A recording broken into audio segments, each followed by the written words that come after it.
Hi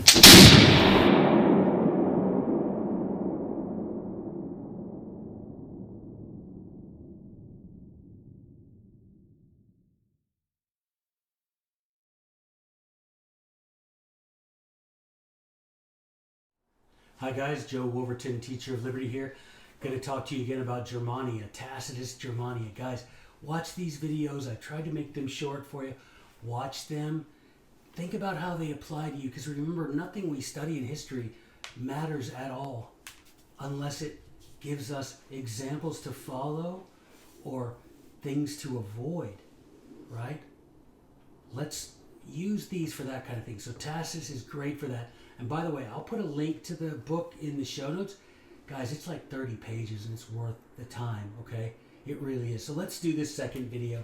Talk to you a little bit about our good German ancestors. Remember, it's Tacitus. It's AD 90, so 90 years after the Savior was born, okay? So some 60 years, give or take, after the Savior was crucified. All right?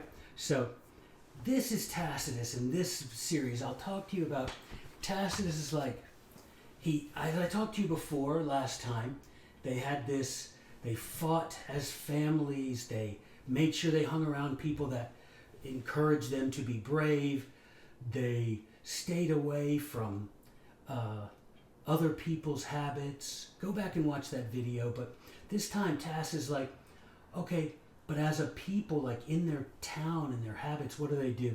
So I'm going to read to you a few of these quotes and talk about them, okay? Let's start with the first one here, all right? Here we go. Silver and gold, the gods have denied them. Whether in mercy or wrath, I am unable to determine. All right, so Tacitus is like, these guys don't have a lot of silver and gold. I don't know if that's a good thing or a bad thing, a blessing or a curse, he says. I would ask you, is wealth a blessing or a curse? I'm sure you can think it's either or both. You can use your wealth to do great good. And I know God has used many people to whom he's blessed with wealth to do great good in the world. But there are other people who the wealth changes them, transforms them, makes them consumed with just themselves and money and things money can buy. Money can buy pretty much anything, right?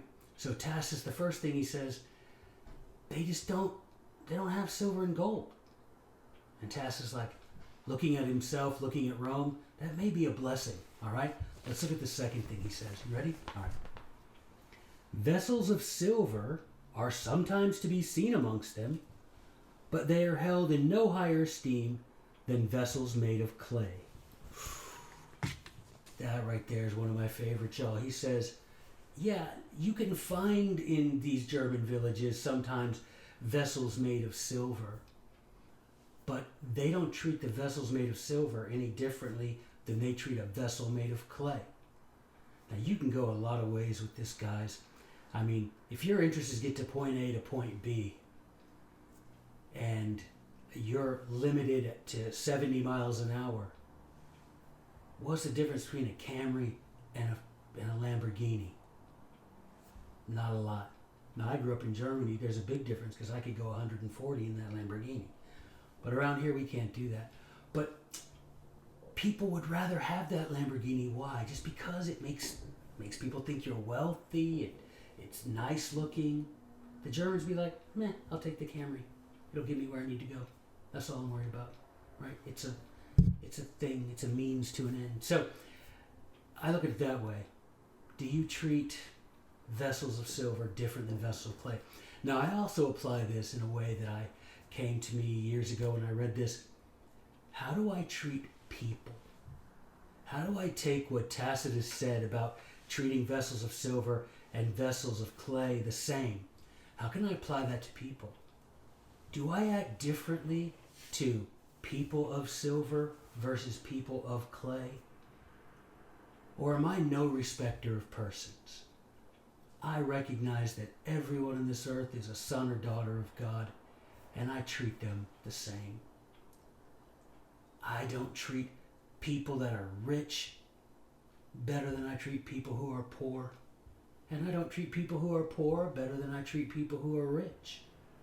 I don't act nice to people who can give me some benefit, or who can promote me, or who can share wealth with me differently than I treat those to whom I can help. So I always think about this that Tacitus wrote. You see some silver vessels among them, but they don't hold them in any higher esteem than vessels of clay. Guys, let's do that. Let's treat vessels of silver and vessels of clay, let's treat everybody very well. All right? Learn that from our German ancestors. Okay? Last quote. Ready? Let's do this. The Germans living on the border with Rome, however, have come to value gold and silver. Those who live farther away, however, remain simple in their dealings. Well, well, well. So Tacitus says there is one thing that he says he noticed with regard to their attitude toward wealth. The Germans that live on the border with Rome seem to start adopting Roman values, while those Germans who live far away from the border with Rome remain true to their traditional values. Now I would say this.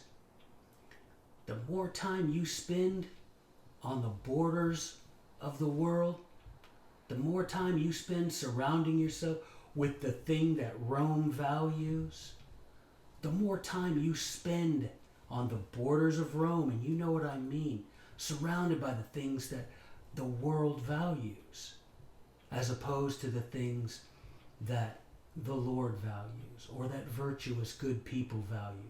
The more time you spend on vacation in Babylon, the less you're going to like going home to Zion.